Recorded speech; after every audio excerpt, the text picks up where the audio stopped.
శుక్లాంబరధరం విష్ణుం శశివర్ణం చతుర్భుజం ప్రసన్నవదనం ధ్యాయేత్ సర్వవిఘ్నోపశాంతయే. అగజానన పద్మార్కం గజానన మహర్నిశం అనేకదంతం భక్తానాం ఏకదంతముపాస్మహే. నీలాంజన సమాభాసం రౌపిత్రం యమాగ్రజం ఛాయామార్తాండ సంభూతం తం నమామి శనీశ్వరం. జ్యోతిషాభిమానులందరికీ నమస్కారాలు. 2025 మార్చి నెల 29వ తారీఖు శనివారం రోజు అమావాస్య. ఆ రోజు రాత్రి 9:30 పూర్వభాద్ర నక్షత్రం 4వ పాదం ద్వారా శని భగవానుడు కుంభరాశి నుండి మీనరాశిలోనికి ప్రవేశిస్తున్నాడు. ఇప్పుడు కుంభరాశిలో సంచారం సాగిస్తున్నటువంటి ఈ శని భగవానుడు మీనరాశిలోనికి ప్రవేశిస్తున్నాడు. ఈ రకంగా శని భగవానుడు మీనరాశిలో తన సంచారాన్ని 2.5 సంవత్సరం కొనసాగిస్తాడు. సహజంగానే నవగ్రహాలలో శని భగవానుడికి ఒక ప్రత్యేకమైనటువంటి విశిష్టమైనటువంటి స్థానం ఉంది. ఈయన మెల్లదనానికి కారకుడు, శ్రమజీవనానికి కారకుడు, కర్షకులు, కార్మికులు, నిరంతరం పనిని దైవంగా భావించేటువంటి కష్టజీవులందరికీ శని భగవానుడు ప్రాతినిధ్యం వహిస్తాడు. పనులు అనుకున్నంత వేగంగా జరగకుండా మెల్లగా వాయిదా పడేటువంటి పద్ధతుల్లో పనులన్నీ కొనసాగుతూ ఉంటాయి. సోమరితనానికి అనగా బద్ధక స్వభావానికి కూడా ఈ శని భగవానుడు కారకుడవుతాడు. కొన్ని సందర్భాల్లో రాత్రి భవళ్ళు అనగా విశ్రాంతి లేకుండా పనిచేసేటువంటి తత్వాన్ని కూడా ఈయన ఇస్తాడు. ఉదయం నిద్రలేసి తల వంచుకుని పనిలోకి వెళ్ళిపోతే కార్మికులు కానీ, కర్షకులు కానీ, శ్రమజీవులు కానీ మళ్ళీ సాయంత్రం వేళ ఎప్పుడు చీకటి పడిన తర్వాత ఇల్లు చేరుకునేటట్టుగా నిరంతరం పనిని భక్తిగా భగవంతుడిగా భావించి పనిచేసేటువంటి కష్టజీవులు ఎక్కువగా ఈ శని భగవానుడి యొక్క కారకత్వానికి కలిగి ఉంటారు. అటువంటి శని భగవానుడు కొన్ని సందర్భాల్లో పనులు దొరకని సందర్భాలు, ఆర్థికపరమైనటువంటి సమస్యల్ని, అనారోగ్య సమస్యల్ని, ముఖ్యంగా రుణాలు చేయాల్సినటువంటి పరిస్థితిని, సోమరితనం వల్ల కొన్ని సమస్యల్ని అనగా పనులు వాయిదా వేసుకోవడం లాంటి సమస్యల్ని, సమాజంలో ఒక రకమైనటువంటి అవమానాలు, పనుల్లో ఆటంకాలని ఇచ్చే పరిస్థితులు కూడా కలిగిస్తూ ఉంటాడు. వీటినే ఆయన సంచారాన్ని బట్టి మనము రకరకాలుగా శనిని అభివర్ణిస్తూ ఉంటాం. ఇప్పుడు మీనరాశిలోనికి శని భగవానుడు ప్రవేశించగానే ఏలినాటి శని ఏ రాశుల వారికి ఉంటుంది అని కనుక మనం పరిశీలిస్తే, ముందుగా ఈ ఏలిన నాటి శని అనగా 7 సంవత్సరములు శని పరిపాలించేటువంటి రాశులు ఏవి అని మనం ఆలోచిస్తే, ఇందులో ప్రధానంగా 3 రాశులు ఏలిన నాటి శని ప్రభావాన్ని కలిగి ఉంటాయి. అందులో మొదటిది మేషరాశి వారు. ఈ మేషరాశి వారికి వ్యయములో అనగా 12వ భావములోనికి శని ప్రవేశిస్తాడు మీనరాశిలోనికి. కనుక వీళ్ళకి ఏలినాటి శని ప్రారంభమవుతుంది. వ్యయములో 2.5 సంవత్సరం, తర్వాత మేషరాశిలో 2.5 సంవత్సరం, ఆ తర్వాత ద్వితీయ భావం అనేటువంటి వృషభ రాశిలో 2.5 సంవత్సరం. ఈ వ్యయము, జన్మరాశి, ద్వితీయ భావం ఈ 3 రాసుల్లో 3.5 సంవత్సరాలను కలిపి ఏలిన నాటి శని అనగా 7.5 సంవత్సరాల శని అని పిలుస్తూ ఉంటాం మనం. ఇక మీనరాశి వారికి జన్మరాశిలో శని సంచారం కొనసాగిస్తున్నాడు కనుక వీరికి ఏలినాటి శని ప్రభావం 2.5 సంవత్సరం అయిపోయింది. అంటే వ్యయములో శని దోషం పోయింది. ఇప్పుడు జన్మరాశిలో 2.5 సంవత్సరం ఉంటాడు, తర్వాత ద్వితీయమైనటువంటి మేషరాశిలో 2.5 సంవత్సరం ఉంటారు. అనగా ఏలినాటి శని ప్రభావం 2.5 సంవత్సరం వెళ్ళిపోయింది. ఇంకా 5 సంవత్సరములు వీరికి ఏలినాటి శని ప్రభావం ఉంది ఈ మీనరాశి వారికి. ఇక కుంభరాశి వారికి ద్వితీయ భావమైనటువంటి మీనరాశిలో శని సంచారం కొనసాగిస్తున్నాడు కనుక వీరికి ద్వితీయ శని దోషం ఉంది. అనగా ద్వితీయ భావంలో శని సంచరిస్తున్నాడు. అనగా ఏలినాటి శని ప్రభావం కుంభరాశి వారికి 5 సంవత్సరాలు పూర్తయింది. ఇంకా 2.5 సంవత్సర కాలం ఉంది. అది కూడా ద్వితీయములో అనగా మీనరాశిలో శని సంచారం కొనసాగిస్తున్నాడు కనుక ఈ మీనరాశిలో శని సంచరించేటువంటి 2.5 సంవత్సరం మాత్రమే వీరికి ఏలినాటి శని ప్రభావం కనిపిస్తుంది. ఈ రకంగా మేష మీన కుంభరాశుల వారికి ఏలినాటి శని ప్రభావం ఉంది. ఇక అర్ధాష్టమ శని ప్రభావం ఎవరికి ఉంది? అర్ధాష్టమము అంటే అష్టమము అనగా 8, అందులో సగాన్ని అర్ధాష్టమము అనగా చతుర్థ భావము. ధనస్సు రాశి వారికి మీనరాశిలో శని సంచరిస్తున్నాడు కనుక అది 4వ భావం కనుక అర్ధాష్టమ శని ప్రభావం అనగా చతుర్థ శని ప్రభావం వీరికి ఉంది. ఇక అష్టమ శని ప్రభావం ఎవరికి ఉంది?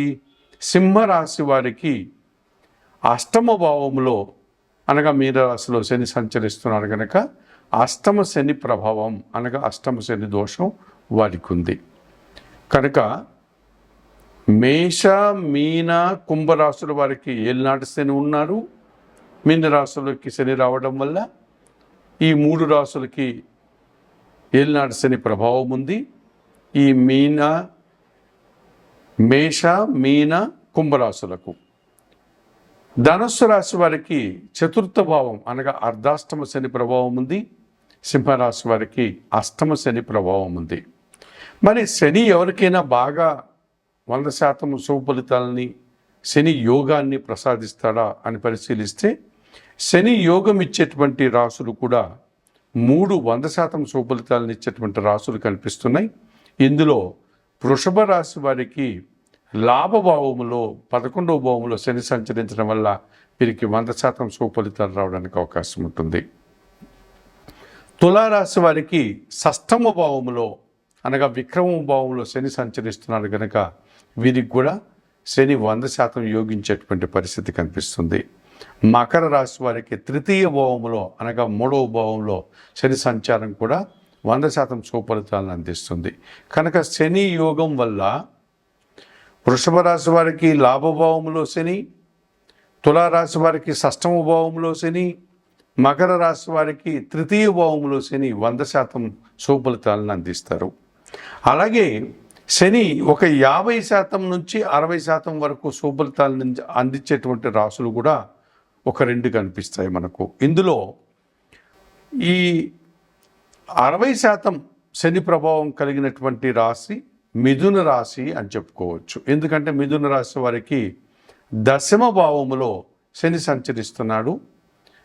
ఈ రకంగా అష్టమ భాగ్యాధిపతి అయినటువంటి శని భగవానుడు దశమ భావంలో రావడం వల్ల వీరికి పని పెరుగుతుంది. ఆ పనికి తగినటువంటి ఫలితము, ఆ కష్టానికి తగినటువంటి రాబడి లాభము అందుకోగలుగుతారు. కనుక 60% శని ప్రభావం మిథున రాశి వారికి ఉంటుంది. ఇక శని ఒక 30-40% మాత్రమే యోగిస్తూ ఎక్కువ ఇబ్బందులు కలిగించేటువంటి రాశులు ఏమైనా ఉన్నాయా అని పరిశీలిస్తే కర్కాటక రాశి వారికి భాగ్యభావంలో శని సంచరిస్తున్నాడు. ఇది వారికి 30-40% శుభ ఫలితాలు ఇస్తుంది. మిగతా వారికి ప్రతికూల ఫలితాలు ఇచ్చేటువంటి వాతావరణం కనిపిస్తుంది. అలాగే కన్యా రాశి వారికి సప్తమ శని ప్రభావం ఉంది. ఆ రకంగా వీరికి కూడా ఒక 30-40% శుభ ఫలితాలు రావడానికి అవకాశం ఉంది. మరి వృశ్చిక రాశి వారికి పంచమ శని ప్రభావం ఉంది. వీరికి కూడా 30-40% శని ప్రభావం రావడానికి అవకాశం కనిపిస్తుంది. ఇప్పుడు ఈ శని భగవానుడు 2025 మార్చి 29వ తారీఖు శనివారం అమావాస్య రోజున మీనరాశిలోనికి రావడం వల్ల ఈ 12 రాశుల వారికి శని ప్రభావం వల్ల ఎటువంటి సుఫలితాలు ఉంటాయి అన్న విషయాన్ని మనం తెలుసుకోబోతున్నాం. ఎన్ని నిమిషాలు వచ్చింది ఒకసారి చూడు. మీనరాశి వారికి మీనరాశిలో శని సంచారం ఎటువంటి ఫలితాలను అందిస్తుంది? 2025 మార్చి 29వ తారీఖు శనివారం అమావాస్య రోజు నుంచి మీనరాశిలోనికి శని ప్రవేశించి సంచారం కొనసాగిస్తున్నాడు కనుక ఈ మీనరాశి వారికి జన్మ శని దోషం బాగా కనిపిస్తుంది. అనగా ఏళ్ళనాటి శని వీరి మీద ప్రభావం చూపుతోంది. ఈ జన్మ శని దోషం వల్ల లాభాధిపతి మరియు వ్యయాధిపతి అయినటువంటి శని భగవానుడు జన్మరాశిలో సంచారాన్ని కొనసాగిస్తున్నాడు మీనరాశి వారికి. కనుక వీరు పనిచేసేటువంటి కార్యాలయం నుంచి కానీ లేకపోతే వ్యాపారం నుంచి కానీ వృత్తి ఉద్యోగ వ్యాపార వ్యవసాయ రంగాల నుంచి కానీ రావాల్సిన ఆదాయం రాకుండా వాయిదా పడుతుంది. కొన్ని కోర్టు కేసులు కూడా వీరికి వాయిదాలు పడుతూ ఇబ్బందిని కలిగించే విధంగా అనిపిస్తుంది. ఏదైనా ప్రారంభించాలి అనుకుంటే దాన్ని ప్రారంభించలేకపోతారు. ఆ రకంగా అనుకున్న పనులు జరగకుండా వాయిదా పడేటువంటి సూచనలు కనిపిస్తుంది. ఖర్చులు విపరీతంగా పెరిగిపోతాయి. పనులు వాయిదా పడడం, వ్యాపారాలు ఆగిపోవడం, నష్టాలు అధికం కావడం, రావాల్సిన ఆదాయం చేతికి అందకపోవడం, బ్యాంకు లావాదేవీలు కానీ రుణ సదుపాయాలు కానీ రాకపోవడం వల్ల మీరు ఆర్థికపరమైనటువంటి సమస్యల్ని ఎదుర్కోవాల్సి ఉంటుంది. ఆ రకంగా కొన్ని జనాలతో మనస్పర్ధలు కలహాలకి అవకాశం కనిపిస్తుంది. కొన్ని అవమానాలను మీరు ఎదుర్కోవాల్సి ఉంటుంది. ఆర్థిక సమస్యల్ని విపరీతంగా మిమ్మల్ని ఇబ్బంది పెట్టడం వల్ల రుణాల కోసం మీరు ప్రయత్నం చేయడం, అవి కూడా అనుకున్నంతగా సఫలీకృతం కాకపోవడం వల్ల ఇబ్బందులు కొని తెచ్చుకున్న వారు ఉంటారు. సంతానంతో కానీ ఎదుటివారితో కానీ కుటుంబ సభ్యులతో కానీ ఇంట బయట సమస్యలతో మీరు ఎక్కువగా సతమతమయ్యేటువంటి వాతావరణం ఈ జన్మ శని దోషం వల్ల మీకు ఏర్పడుతుంది. 12 రాశుల వారికి ఈ మీనరాశిలో శని ప్రభావం వల్ల ఎటువంటి పరిహారాలు నిర్వర్తించుకోవడం వల్ల ఈ శని ప్రభావం నుంచి బయటపడి మీరు సంతోషంగా ముందుకు వెళ్తారు అన్న విషయాన్ని ఇప్పుడు మీకు తెలియజేస్తూ, ముఖ్యంగా ఏళ్ళనాటి శని ప్రభావం ఉన్నటువంటి మేషరాశి వారు కానీ కుంభరాశి వారు కానీ అర్ధాష్టమ శని ఉన్నటువంటి వారు కానీ అష్టమ శని దోషం ఉన్నటువంటి వారు కానీ అనగా మేష మీన కుంభ రాశుల వారు, ధనస్సు సింహరాశుల వారు, అలాగే శని యోగించినటువంటి కర్కాటక కన్యా వృశ్చిక రాశుల వారు, వీరందరూ కూడా తప్పనిసరిగా శనేశ్వరుని యొక్క ఆలయానికి వెళ్ళండి. శనేశ్వరుని ఆలయానికి వెళ్ళి స్వామివారిని సందర్శించుకొని అక్కడ అందుబాటులో ఉన్నటువంటి పూజాది కార్యక్రమాలు నిర్వర్తించండి. మనకు తమిళనాడులో కుంభకోణానికి దగ్గరలో తిరునల్లారు అన్నటువంటి ఊరిలో శనేశ్వరుని యొక్క ఆలయం ఉంది. అక్కడికి వెళ్ళి స్వామివారిని సందర్శించి అక్కడ మీరు పూజాది కార్యక్రమాలు నిర్వర్తించుకోవచ్చు. అలాగే మహారాష్ట్రలో షిర్డీ సాయినాథుని ఆలయానికి సమీపంలో శని సింగనాపురం అనేటువంటి మరొక శనీశ్వర ఆలయం ఉంది. అక్కడికి వెళ్ళి మీరు శనీశ్వర స్వామిని సందర్శించి అక్కడ అందుబాటులో ఉండే పూజాది కార్యక్రమాలు నిర్వర్తించుకోవచ్చు. ఆంధ్ర రాష్ట్రంలో మందవల్లి అనేటువంటి ప్రాంతంలో శనేశ్వరు యొక్క ఆలయం ఉంది. అక్కడికి వెళ్ళి అందుబాటులో ఉండే పూజాది కార్యక్రమాలు నిర్వర్తించుకోవచ్చు. ఇంకా అక్కడక్కడ చెదురుమదురుగా శనీశ్వర ఆలయాలు ఉన్నాయి. వాటిని సందర్శించి మీరు శనీశ్వరునికి పూజలు నిర్వర్తించుకోవచ్చు, అభిషేకాది కార్యక్రమాలు నిర్వర్తించుకోవచ్చు. ఒకవేళ అంతటి దూరం వెళ్ళలేని వారు, శనీశ్వర స్వామిని దర్శనం చేసుకోలేని వారు శనివారం రోజున ఆంజనేయ స్వామి ఆలయానికి కానీ లేకపోతే పరమశివుని ఆలయానికి కానీ వెళ్ళి పూజాది కార్యక్రమాలు నిర్వర్తించండి. వయోవృద్ధులకు మీ చేతనైనంత వరకు సహాయం చేయండి. ఆహార పానీయాలు అందించండి.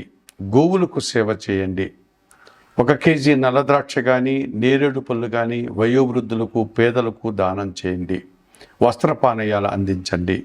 శనేశ్వరునికి సంబంధించినటువంటి స్తోత్రాలను, ఈశ్వరునికి సంబంధించిన స్తోత్రాలను, సుందరకాండ పారాయణం లాంటివి చేయడం వల్ల కూడా మీరు మరింతగా ప్రశాంతంగా ఉండడానికి అవకాశం ఉంటుంది.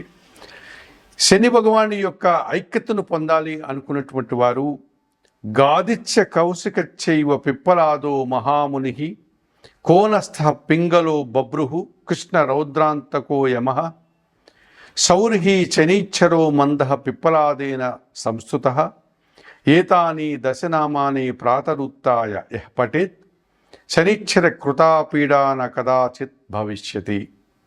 సూర్యపుత్రో దీర్ఘదేహః విశాలాక్షః శివప్రియః మందచారః ప్రసన్నాత్మా పీడాం హరతు మే శనిః తాండవం సహజం యస్య పరమాణు స్వరూపిణః దివ్యరూపం శివం శాంతం వందే శంభుం ఉమాపతిం అని శనేశ్వరుని యొక్క స్తోత్రాన్ని కూడా చదువుకోవడం వల్ల శని ప్రభావం నుంచి మీరు బయటపడి ప్రశాంతంగా మీరు ఉండగలుగుతారు. చెప్పినటువంటి విషయాలని స్వీకరిస్తూ పరిహారాలు పాటిస్తూ ఈ శని ప్రభావం వల్ల యోగాన్ని పొందేవారు కానీ, శని ప్రభావం వల్ల ఇబ్బంది పడేవారు అందరూ కూడా శని దోషాన్ని పరిష్కరించుకునే ఆయురారోగ్యాలతో ఆర్థిక అభివృద్ధిని పొందాలని మనస్ఫూర్తిగా కోరుకుంటూ సర్వే జనా సుఖినో భవంతు. నమస్కారం.